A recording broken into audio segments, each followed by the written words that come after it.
I'm breathing underwater, I'm weightless through space. I'm soaring like an eagle all over this place.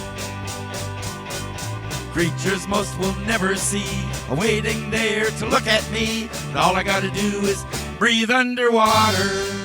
Weird things are happening in the Western Hemisphere.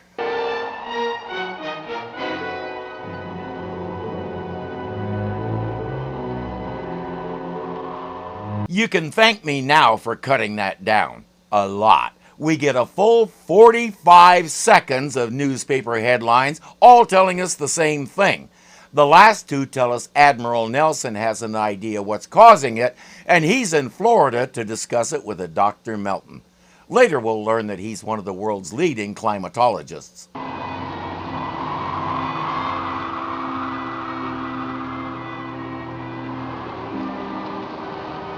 You can tell it's the Sunshine City by all the little pieces of sunshine covering the ground.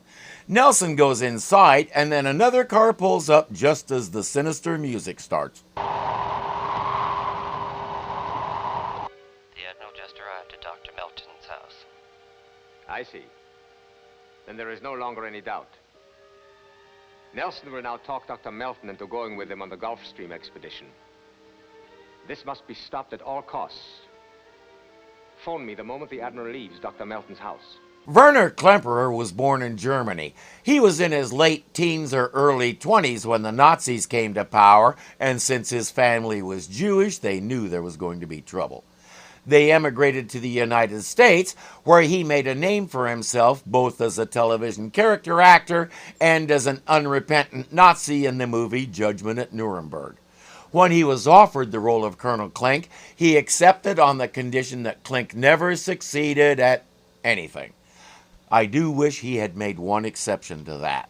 If you saw the show, you know Klink imagined himself to be this great violinist, and every time he played, it brought you to tears of pain. Werner Klemperer was an accomplished violinist and probably could have gone on tour. After Hogan's Heroes, among other things, he became a successful orchestra conductor. I do wish the show had given him just one chance to play the way he knew he could. I also wonder how hard it was to play as badly as Klink did. If you want to check out more about Klink and Hogan's Heroes, you can become a patron for as little as $2 a month. We're having a lot of fun with Hogan and his crew, so come on and join us. We now return you to your regularly scheduled program. We'll learn that his name is Frederick Krieger, and he has a plan that does not involve the Seaview or anybody related to it. Once Nelson leaves, he says, "Put the telephone plan into action." There it is. Don't interrupt your work, dear. It's the telephone repairman. At this time of night? Something wrong with the phones? No, sir, it's a blizzard. We're checking out the whole neighborhood. All right, go ahead. There's another extension in their bedroom, so he'll need to check that one too. And if Mrs. Melton looks familiar, you're probably a fan of Irwin Allen's shows. Her name was Sheila Matthews, and she appeared in a lot of his shows. Finally, in 1975, she appeared in his wedding and became Sheila Allen. When he died in 1991, she stayed single and eventually joined him in 2013.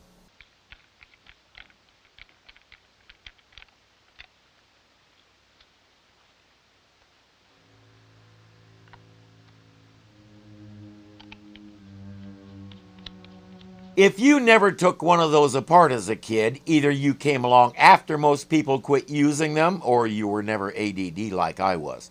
Why is he planting a bug in the professor's phone?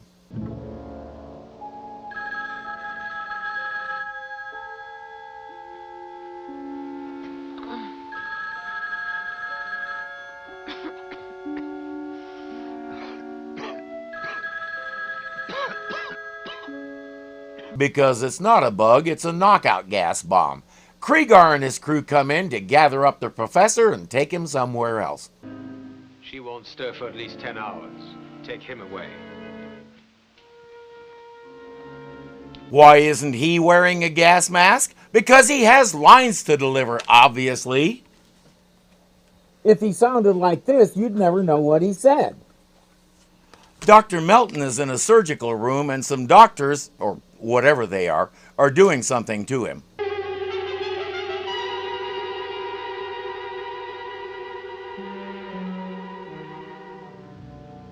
If he needs a pacemaker, why didn't they just take him to a hospital?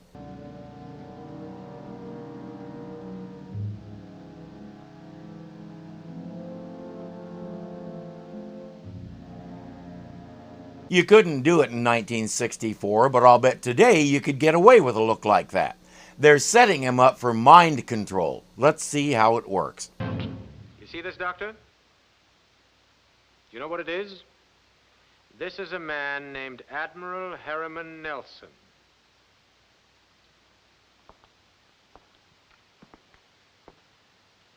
There's the Admiral. What are you going to do, Doctor?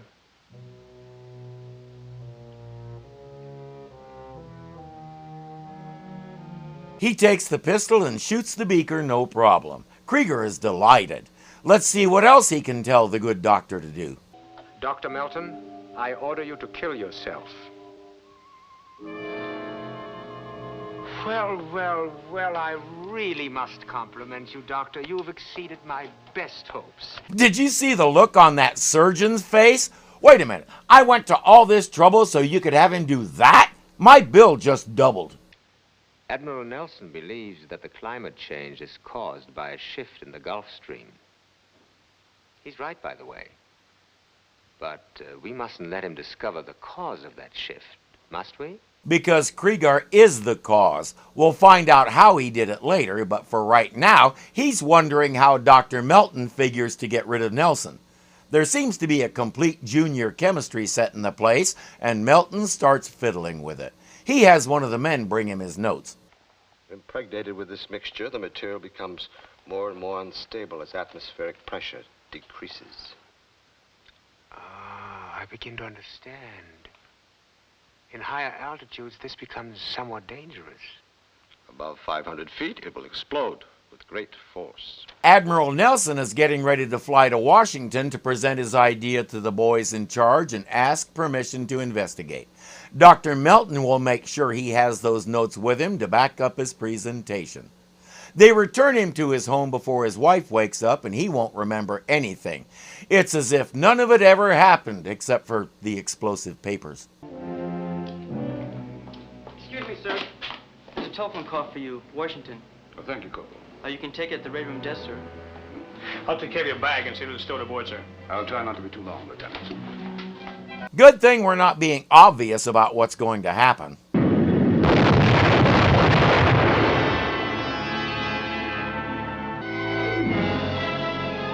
On the Seaview, Crane gets news that the plane exploded, but there's nothing about the Admiral so far. Meanwhile, Krieger is waiting for Dr. Melton when he gets home. He has one more task for him.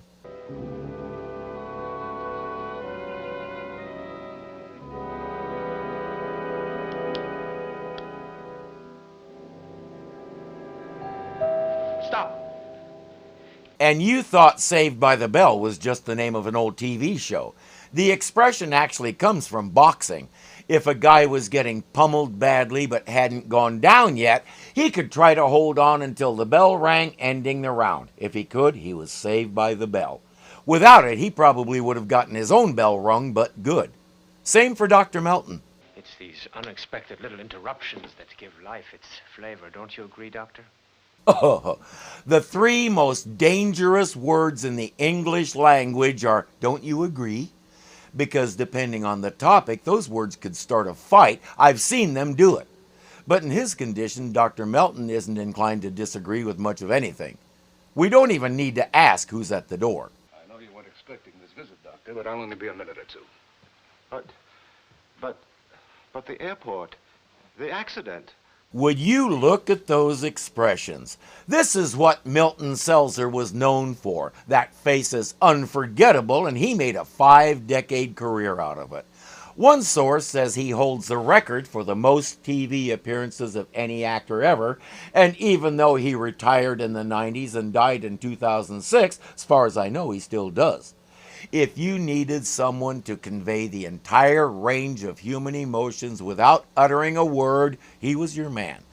Right now, we really believe he's being mind-controlled, and seeing Nelson alive is threatening to throw his brain into a blue screen of death. Nelson explains. Yeah, it's a terrible thing. a close call to me, too. The last minute before takeoff, I received a message from Washington approving the project. So I left word for the plane to leave without... That's right. He killed an innocent pilot for no good reason. His conscience is suppressed right now, so he's more concerned that he missed Nelson. He'll have to find a way to try again. And no, I have not missed the fact that we have Milton playing Melton. Forgive me, gentlemen, if I tell you things you already know, but even the best informed people tend to think of the Gulf Stream as an oceanic river of warm water coursing up the Atlantic coast. In reality, though, it's a rather narrow ribbon of fast-moving current, which acts as a kind of wall, keeping the warm equatorial waters here from mixing with the cold Arctic waters along here. The reason for the odd weather is because the Gulf Stream has shifted a lot. Something in this area here has caused a slight diversion in the direction of the currents. The diversion increases as it moves northward, producing the freak weather we've been having. Then our mission is to locate the cause of this diversion and correct it, if possible. Exactly. Dr. Melton's actual goal is to stop that from happening, but in his condition, all he knows is kill Admiral Nelson. For everyone else, we're off to see the blizzard. In the boat's laboratory, Dr. Melton is playing with chemicals again. He takes the insides out of a pen and puts a few drops of something into the barrel.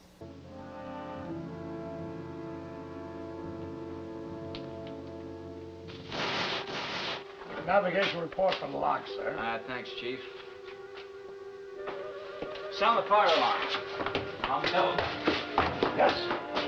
I don't think our professor has ever learned the meaning of the word subtlety. He tries to resolve everything with a sledgehammer, some sort of poison gas in a small amount delivered in a similar way. Why am I helping him?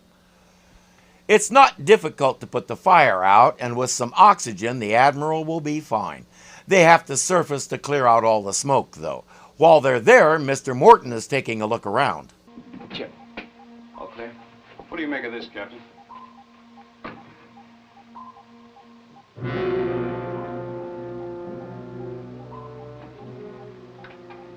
Doesn't make things very pleasant up there, does it? It's really hard to see on our screens, but the water is riddled with dead fish. In fact, there's not a living fish within range of any of their instruments. They're also all over the deck, so Admiral Nelson will have Curly bring him one to examine. Radiation? Enough to kill every fish in the area. I'm beginning to see what our great underwater upheaval must have been. You don't mean a nuclear explosion? Remember the old days when all we had to worry about was our fish killing us with mercury poisoning? Good times. I'm not sure yet. Where are your water samples? Oh, right here. I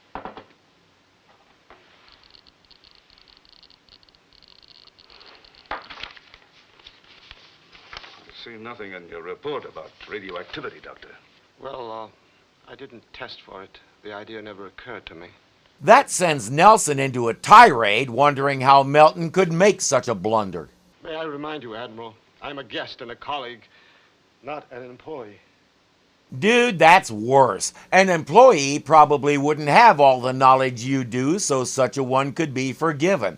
But as you said, you're a colleague. You're supposed to be his equal, but you sure ain't acting like it. Even so, Nelson will accept it and back off.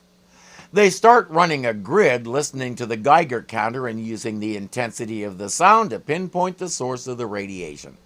They seem to be getting close, but they've encountered an object in the water. Small marker buoy. Seems to have a whip antenna on top. No identification of it. Very well. Keep it under observation. The question is, why does it have a whip antenna on it? Who's talking to it? Where are the messages going? And most important, what are they saying? Kowalski will get into scuba gear and go follow the buoy's chain down and see where it goes. It goes nowhere. It goes into the seafloor in the middle of nothing. That's it. But that spot in the middle of nowhere seems to be the source of the radiation as best he could pinpoint it. Captain Sparks is picking up a signal, some kind of electronic beam. Of course. That explains the antenna. Has he got a fix on it? The directional finder's working on it right now, sir. I want to report the instant you locate it.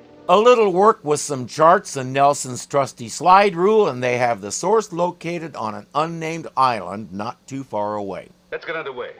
I want to take a look at this place. What about the marker buoy? We can't go away and leave it. Why? What do you think it's going to do? Well, we'll just go close enough to put a party ashore, then we'll lay back here again. Admiral Nelson, I protest. We're wasting time. This has nothing to do with our project. I don't agree. Lee, get your men ready. That, Doctor, is what we call the brush-off. I get the feeling Nelson isn't all that sure about Dr. Melton anymore.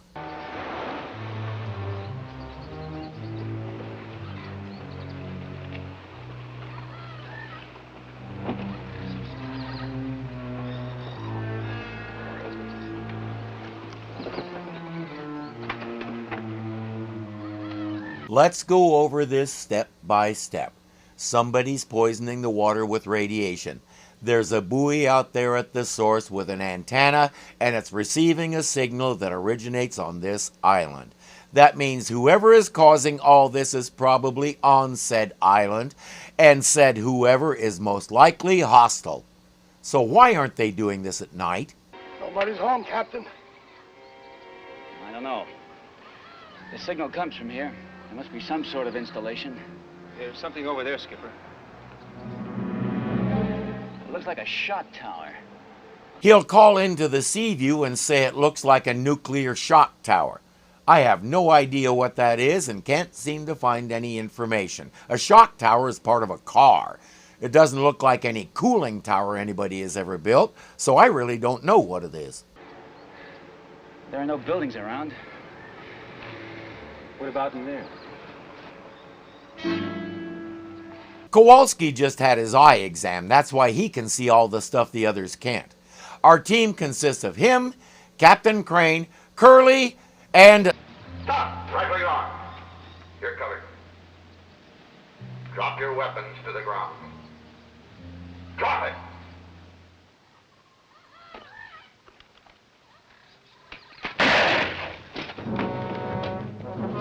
and the expendable one. We can't see it in black and white, but I assume he was wearing a red shirt. Commander Lee Crane, captain of the submarine Seaview. And who are you? The name is Frederick Krieger. Unfortunately, you dropped in at an awkward moment. Awkward? For you or for me? 1 hour and 40 minutes to 0. I'm gonna say both. The captain wants to know what the countdown is about. It's part of a series of nuclear tests designed to produce a weapon system of unequaled power. The stronger nations, yours for one, frown on such activities among their lesser sister states. Fortunately, they won't know until too late. We won't learn what country he works for because nobody in Hollywood wanted to get invaded by another country. And it gets worse, that marker buoy, it's poised to receive the signal to set off the bomb that's buried under its chain, right where the Seaview is. I wouldn't count on that. Oh, are you thinking of the Seaview and what Admiral Nelson knows? If they don't hear from us, they'll come looking, and they'll blast you right off the map, Krieger. My dear Commander, it so happens that at this moment your submarine is poised directly above the next bomb we're about to detonate. He's standing close enough and nobody's paying that close of attention. Grab him! Offer to snap his neck in two if he doesn't stop the countdown. They never think of grabbing the bad guy. Skipper, we gotta get a warning to the Admiral. Oh, they took our short wave, and I don't see much chance of busting out of here. You, Captain? I'm afraid not. All we can do is stick it out and wait. Yeah, they start joking about how the place isn't so bad, except it's full of bugs.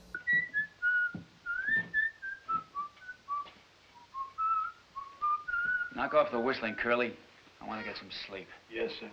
But it'll help cover the sound of what you're doing.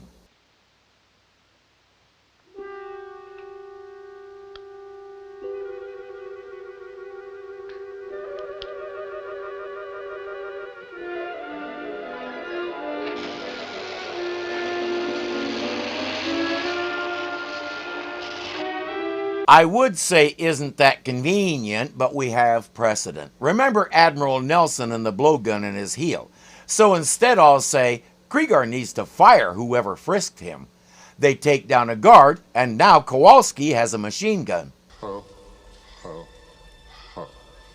get underway at once. What are the chances of stopping it? Very good. If you make straight for the island, with several missiles prepared to fire. They'll stop the countdown when they see they're covered. At least we hope so. When you're dealing with an egomaniac like Krieger, there's no telling what he'll do. Report this to Washington. I'll get us moving. I think not, Admiral. He shoots out both the radio and the helm controls, as if that's the only set of controls on the boat, but he doesn't know that.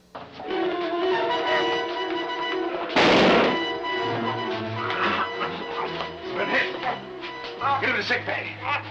He fired 5 shots into the radio and 5 more into the helm, so I'm fairly sure he should have been out of bullets, but it doesn't matter now.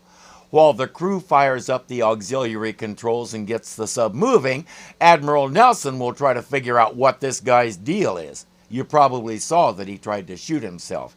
He didn't do a very good job of it. He basically gave himself the equivalent of a rope burn on his arm. Of course, when a guy 3 times stronger than you has hold of your gun hand, it tends to cause aiming problems. What's this? I don't know, sir. We noticed his bandage when we ripped off his shirt.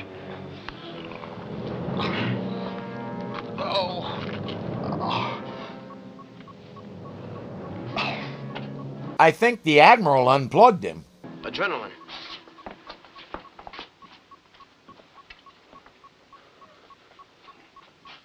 So that's it. We're at flying speed, sir. What's that? This man has been a walking receiving set. I saw an experiment like this once before. Listen.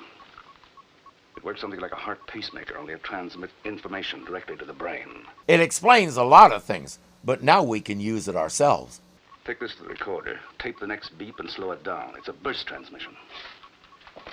A burst transmission is a message that's sped up and compacted into a second or less so the whole message can be sent almost instantly. As a rule, special receivers pick them up and decode them. Today, the part of that special receiver was played by Charles Melton's brain. Dr. Melton is suitably disoriented when he wakes up. Where am I? What happened? You'll be all right. All right? No. Not all right. Never all right. I'm beginning to remember. There was that plane. The jet pilot. I killed him. Admiral Nelson has the perfect answer to that. You're no more guilty of murder than a gun is. The guilt belongs to the man who pulled the trigger. It's true that guns don't kill people, people kill people. Guns just make it easier to kill them in large numbers.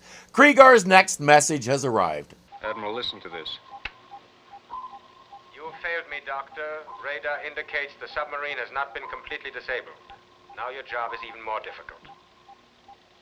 Deliver Nelson to my central control. This is imperative. Deliver Nelson to me at once. Melton says, "What do we do?" Admiral Nelson says, "Let's not keep the man waiting. Deliver me." Searching. Captain.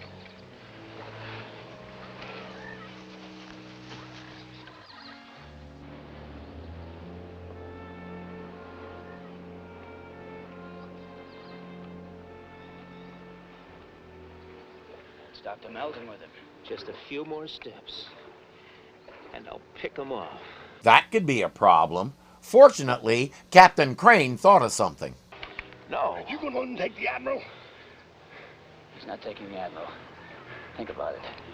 What chance would Melton have taking the Admiral off the Seaview past the whole crew if he didn't want to go? Better plan? Go down there and back him up. You have very sophisticated equipment. Thank you. We use it well. However, there's one more shot after this one. The climax to our series. One more. Where's the bomb?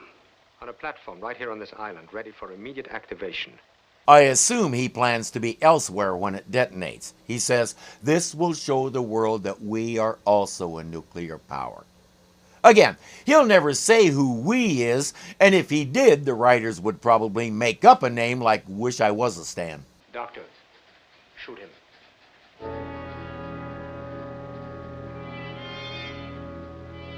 Dr. Melton, you have orders. I said for you to shoot Nelson. The bullets in this gun belong to you, Mr. Krieger.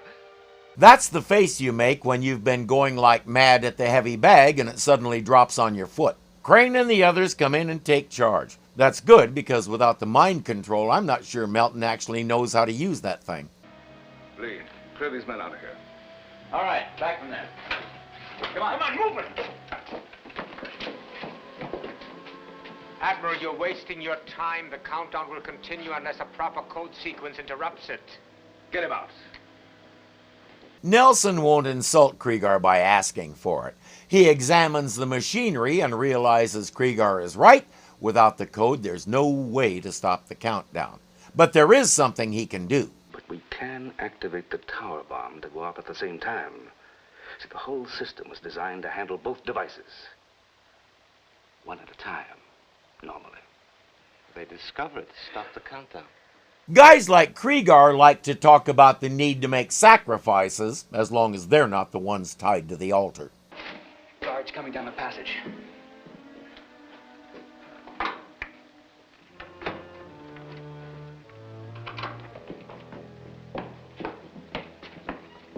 Soon you'll be surrounded. You have no hope of getting off this island. Krieger, I advise you to stop the countdown immediately. Not a chance, Admiral. Get out of here. I can't help noticing that he didn't tell him why he needs to stop the countdown. I guess he's waiting for Krieger to discover what he did. Will he? Nobody cares. They're busy fighting their way out of there and back to the sub.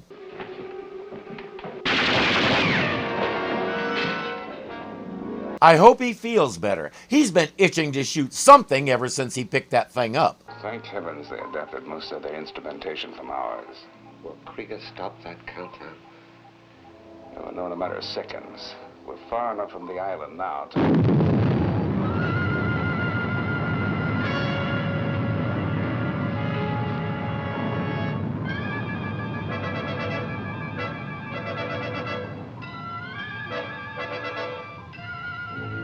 Hey, Krieger, your bomb works. Both of them do, in fact. Krieger? Hello? Can you hear me now? I'm breathing underwater. I'm weightless through space.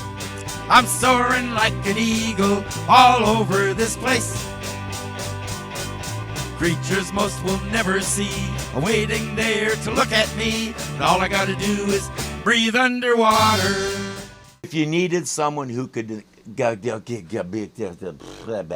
The reason for he takes the insides out of a pen and foots a pew drop. Yeah, Curly bring him one to examine. Good grief, David.